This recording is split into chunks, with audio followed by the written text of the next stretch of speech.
Welcome back to the Perry Maroon pregame football show, sponsored by First Bank and Trust Company. With me now, as he always is every week, is Coach Cameron Bennett. And Coach, let's talk about Crescent from last week. It's obviously improvement from week 1 to week 2, but there were some sloppy areas, mainly turnovers. What did you guys do in preparation for this week's ball game to combat that error in the flaws of the team right now? Well, we worked on ball security like we always do. We just, a lot of it's just in the mental capacity of our young kids. I mean, because you got to think most of the ones that put the ball on the ground were the young ones. We just got to, get them better every day, and then, it just takes some reps and takes some time playing to get used to that. So, but we'll be okay. Well, obviously, Colby Mendenhall is out of the blocks quickly this year as a sophomore. He's leading the state in rushing and Class 2A in rushing. Let's talk about some other players that had a great game against the Crescent Tigers, mainly Dawson Padilla, Drake Dale, Luke Vollmer replacing Devin Blansett. Talk about those guys and what kind of games they had last week. Yeah, those guys did a good job stepping up. Dawson, obviously week 1 he was really nervous. First, full start as a starting quarterback.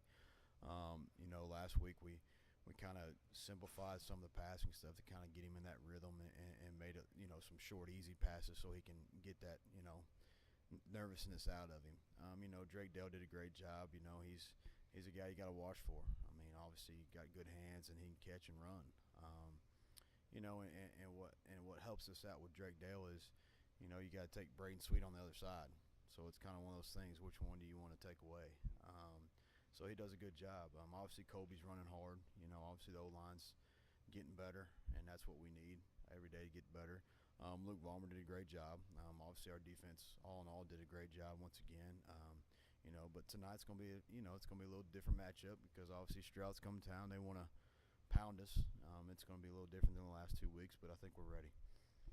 Well, I thought it was good that we got a lot of young players in the ball game last week in the win against Crescent. Assess that their first varsity performance, the young ones, and let people know what that's going to do for them down the road in terms of experience.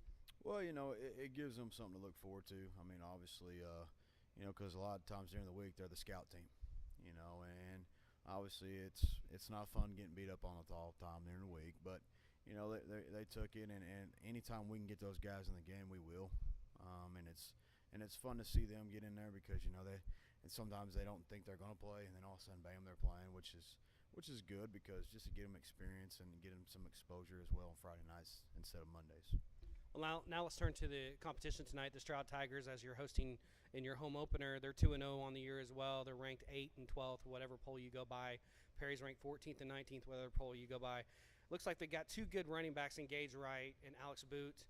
Let's talk about what we're going to see offensively and defensively from the Stroud Tigers tonight. Well, I mean, Stroud's they want to run the ball, and that's what they've done. That's been their tradition, since I played them in junior high. Their thing hasn't changed where they're going to establish the run however they can. Defensive wise, I mean, obviously, they got some big boys. I mean, they run a 50 like we do.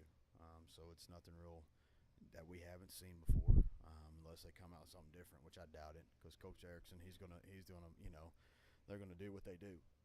That's what makes them successful, and it's gonna be good. I mean, it's gonna be a great game. I mean, we're obviously gonna have to wrap up, tackle better, fly the football. Offensive wise, we just gotta block and take care of itself. Well, since they're not really primarily a passing team, they're much of a running team. How do you defense that? Are we going to stay on our 50, or are we going to maybe stack the box a little bit more? We got a couple of different alignments that we're going to do tonight that we've been working on. So just in case we do face a running team like this team, and obviously, which helps us out scheduling these guys because guess what? We play Tonkwall next week, and they're majority a run team too. So it works in our benefit for obviously seeing the team before we see Tonkwall in open district play. Okay, so let's move to the keys to tonight's game. Give me 3 keys to tonight's game to get victory number 3 on the year, go 3-0 to beat these Stroud Tigers. Tackle. We got to tackle. We can't miss tackles.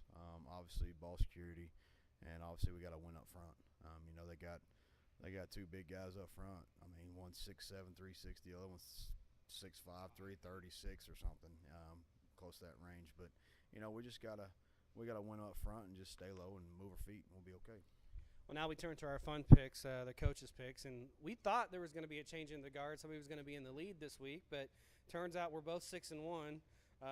You picked Tulsa, I picked Florida Atlantic, and I won you on that one. Then you picked Nebraska, and I picked Fresno State, and it just happened. We're 6-1, so we only got 2 games to pick from this week. OSU's off, and Tulsa's off. OU's going to West Virginia. Intriguing ball game. Morgantown is no slouch. My Cowboys know that. And Miami, Florida, Nebraska. Let's get your picks. Yeah, the OU game is. I mean, West Virginia. It's hard to play up there. Right. You know, someone said Kansas State's hard to play. To me, West Virginia's harder. And that's a tough crowd, but I think OU's going to pull it out. But I don't think they're going to kill them like some people think. I think it's going to be closer than what people think. But I think OU's going to win. Yeah, I'll take OU. What about Miami, Florida visiting your Huskers, which they got a scare last week with the McNeese Cowboys? Totally different bear coming into town in the Hurricanes. I'm not sold on Miami. I've watched them early, and but I'm not really sold on Nebraska either. But I got to pick Nebraska just because they're home. And they're definitely struggling big time. I'm going to go against the grain here. I think I'm going to take the Canes in Lincoln because if you get beat by almost beat by McNeese State, the Cowboys, that puts a little doubt in my mind. So I'm going to take the Canes on that one. Well, it's like OSU playing Florida State so tight. They had all summer to prepare. I mean, but no, I think it'll be a good game. I mean, obviously, it is what it is, and I just don't think Miami. They're down. They've been down for the last couple of years. So, but oh well. Well, Coach, I appreciate you talking to me before each game, and good luck tonight. Get the 3rd victory against the Stroud Tigers. Thanks. We're gonna try. And that was Coach Cameron Bennett, your Perry Maroon football coach. Keep it here. On the other side of the break, we're going to have the starting lineups and the opening kickoff as your Perry Maroons, with their home opener, host the Stroud Tigers. You're listening to Perry Maroon Football on Triple Play Sports.